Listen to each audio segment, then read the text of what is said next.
Имаме закон.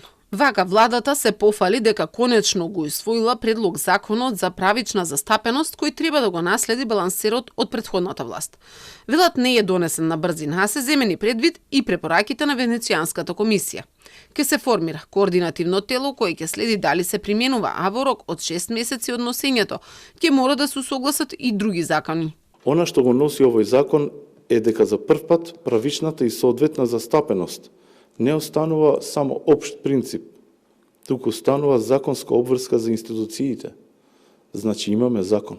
Во октомври 2024 година беше укинат балансерот. Тој беше алатка која се користеше за вработувањата во јавната администрација за етничките заедници.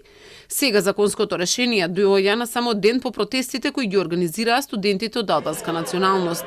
Тие бараат да полагаат правосуден испит на албански јазик. Информацијата за нив стигна и до меѓународната заедница. Премиерот Христијан Мицковски веќе ги известил НАТО и Европската унија за, како што рече, обидот на опозицијата да предизвика дестабилизација. Од Влен, кои сепак во владеачката коалиција, имаат мислење дека сепак мора да се исполнат барањата на студентите. По целиот циклус, односно студии се завршени на албански јазик, ќе треба и испитот правосудниот, односно во овој случај да биде на истиот јазик. Подпредседателот на опозицијската Дуи Бујар Османи исто така објави дека и тие ја известиле меѓународната заедница.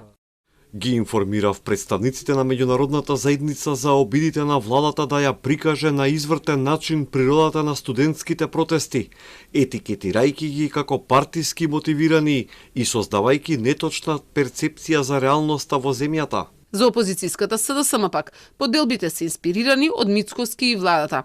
Порачаа пред да се пријавува во НАТО и Европската унија, прво самиот премиер да се пријави како дестабилизатор на државата.